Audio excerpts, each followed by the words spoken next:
it up with this. Bailey with the cover. And Ember's got to tap out. But you know I didn't die. Okay. I had crystallized. Oh. And now I'm a glamazon bitch ready for the runway. What's up, everyone? Welcome to Ring the Bell. My name is Joey. I am your dad bod demigod, and joining me, as always, is... I am the interdimensional Moxie Molly. And guys, today is all about NXT TakeOver 31. It seems like 30 just happened because it kind of did. Pay-per-views have been like, bam, bam, bam, bam, like one after another after another. I know. I feel like I just topped off doing the live stream. They're already planning for like Hell in a Cell. It's like, ooh, so much stuff has happened. But yo, coming out of this TakeOver, we got not one, but two huge returns from TakeOver 31, and they kind of swerved us a bit because we first got the little promo of the returning Toni Storm, who's been in the UK during COVID, and then all of a sudden here comes a motorcycle up, and who walks into the building but Ember freaking Moon? Yes, fierce queen.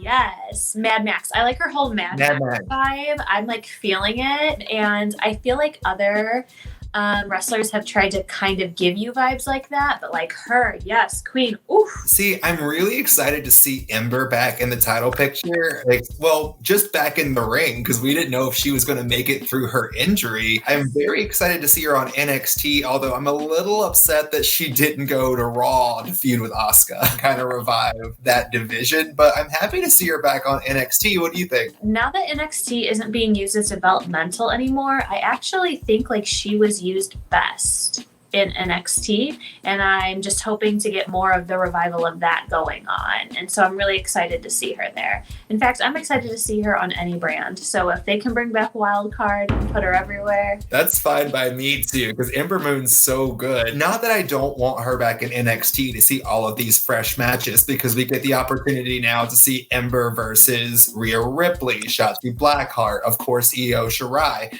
Candice LeRae even, so there's tons of competitors there.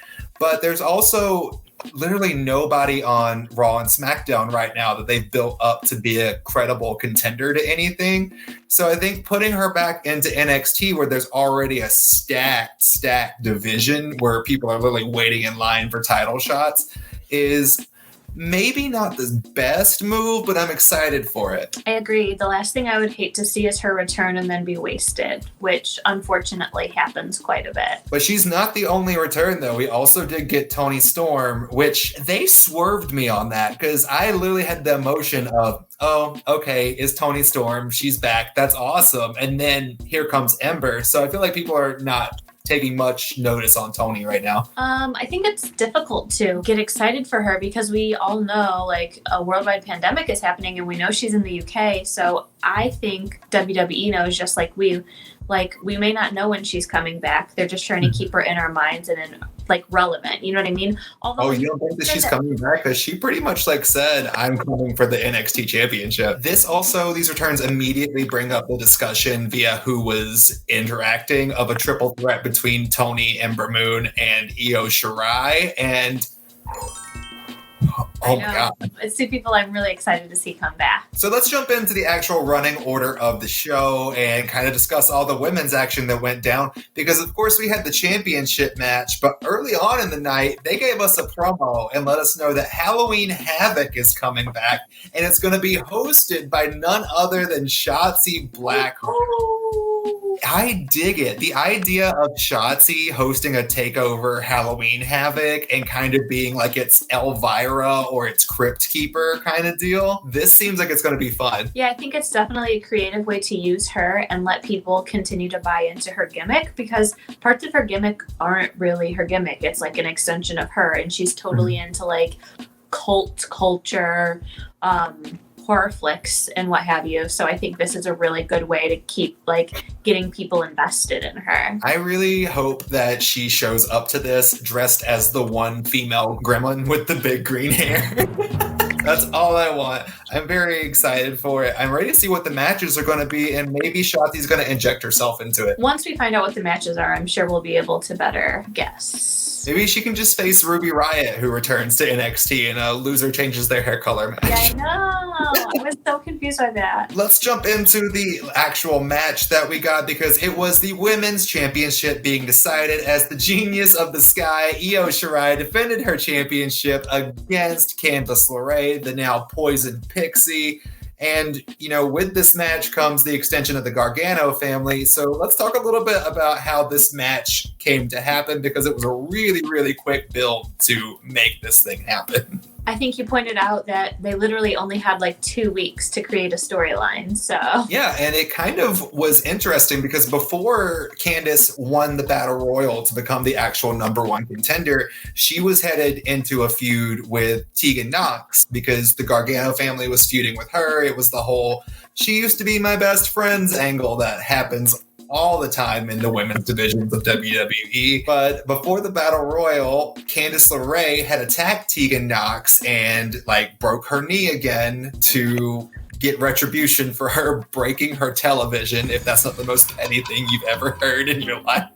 my TV. My TV, my leg.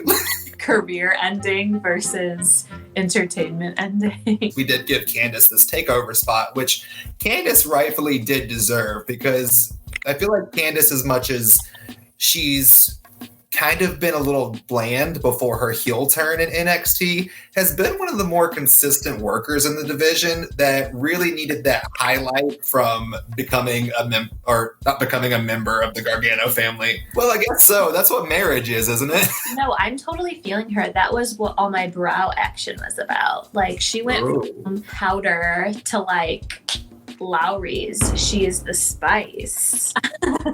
I'm so excited. Sorry, I was agreeing with you, and then I just realized how sultry you said Lowry's. Lowry's. We are the spice. But oh my god, this match was phenomenal, and I don't know if it would have been so with another person, especially who they were pushing before this. This match also did have the pleasure recognition of being the first match in the Capitol Wrestling Center, which is what we got introduced to at TakeOver, which is basically the NXT Thunderdome. This match, not only was it something to behold, because it was a really, really good match, it was also a little bit of history making. So diving into the match a little bit, these two women put on a technical showcase. They were just kind of move for move, which is kind of something you don't see too much with Io Shirai, is someone who can really keep up with the speed of her like Candice. But honestly, I was a little out of the match until Johnny Gargano ran down. Okay, I wasn't out of the match the entire time. There was a point right before Johnny ran down that I was like, this is going a little too long, or how long has this been, or are we getting to the end? And then you see the ref get closer than he's gotten the entire time, screaming in her face. Her accidentally hit him, and then here comes Johnny putting on his ref shirt, and then I Wade Barrett on the mic on commentary, I don't think a wrestler putting on a shirt constitutes as a referee. And I just love it. They really sold it. It was great. But you're right. Johnny did just right when you were oh, ah, you were ready to yawn, and then you just yell, and whoa, both of those ladies took the 2.5 count to the next level so many times. I agree with you. Oh yes, they did. They were not 2.5; they were 2.75 up. There was a couple times I was in it. I dig it. Yeah, we did our watch party. It was me, Shalandra Royale, and Phil, and we were all sitting here watching it. And I remember just kind of getting lost in conversation with them. And then as soon as the ref got hit the first time, I was like, I guess Johnny's going to come down and do something. And then they doubled down on that and really took out the ref and made him, take full on back bump. And then as soon as that happened, I was like, he's going to come down in a ref shirt. And sure enough, here he came, and I clapped my hands as hard as I could. Yes, here it came. This happened. It was pretty predictable, but fun. It also kind of showed me how much his character really mirrors the attitude of Bayley on SmackDown. Although I'm glad Io retained, the way they set up Johnny coming out and slipping the title to Candice and blah, blah, blah, I wouldn't have been mad if Candice took it. And then I feel like it would have opened us up for some storyline. I don't know, that the refs re-looked over the tapes and saw what happened or something like that. But I actually wouldn't have been mad if that's how it ended. I'm still happy with the way it ended, but I think that the way the match was so good leading up to that, it could have gone either way and I would have been happy about it. Yeah, definitely. Although I will agree with you, that was one of the more slick ways I've ever seen someone slip a belt to somebody. Like, it was pretty sly on Gargano's part. I was even like, oh, she has the belt now? And then I had to like think back to what I just saw like 2 seconds ago and I was like, oh yeah, he slipped it to her. Ultimately, we did see Io Shirai retain her championship, and then that led into the return of Toni Storm and then Ember Moon. One thing we didn't point out earlier, I find it really cool that since their version of the Thunderdome has the LEDs up above the actual audience who are behind cages, that we kind of got to see a new camera angle of just Toni Storm popping up and talking to Io from behind. Well, Capitol Wrestling Center, I think it's pretty unique how they have this essentially Thunderdome fans at the top, but there's still some live participants there in the stadium, and it almost like opens up the possibility of this sort of action never ending. Like, there's some kids out there that want to go to a live wrestling show and just really can't, like their parents could never afford it. I feel like there's a that WWE might eventually be able to. I'm sure whatever those people on the Thunderdome are seeing is slightly different than what's on the screen. So it would be cool to know if this is something that never goes away. You know what we get to do now, but it's been a while. Hey, Moxie. Hey, Joey.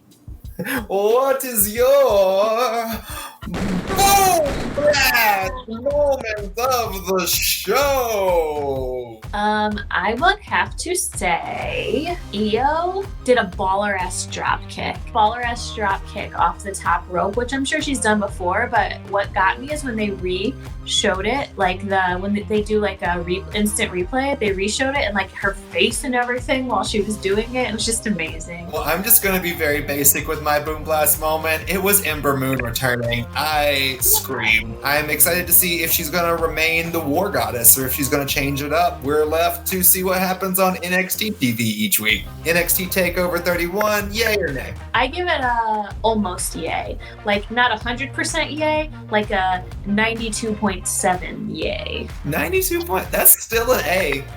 True, you're right. It's a low A, but it's an A. Yeah, there's gonna be some like 13-year-old in the comments gonna be like, no, that's a B plus at my school. Like, okay, cool. Hey, Moxie. Hey, Jerry. Where can people find you? You can find me across all social media platforms at that's THEE, Moxie Molly. And Ms. Paloma Star brought up how her birthday is coming up. So is mine, October 17th. And I have an Amazon list out there if some fan wants to send their favorite interdimensional Shiro a cute little gift. If you do, I will create you a personalized thank you video. You can find me at Joey_Mayberry on Instagram and Twitter. I'm Dadbod Demigod on TikTok. That's right, I'm back on it. And check out my show Tops and Bottoms here on the YouTubes. And if you want some more stuff, we also have a Patreon for Ring the Bell. And also, make sure that you hop on over to our Teespring and buy yourself some merch. And then listen to Moxie Molly and hit the subscribe button right down here and ring the bell so you're notified for everything. But guys, until next time, we will see you later. Have a great night. Be safe. Goodbye.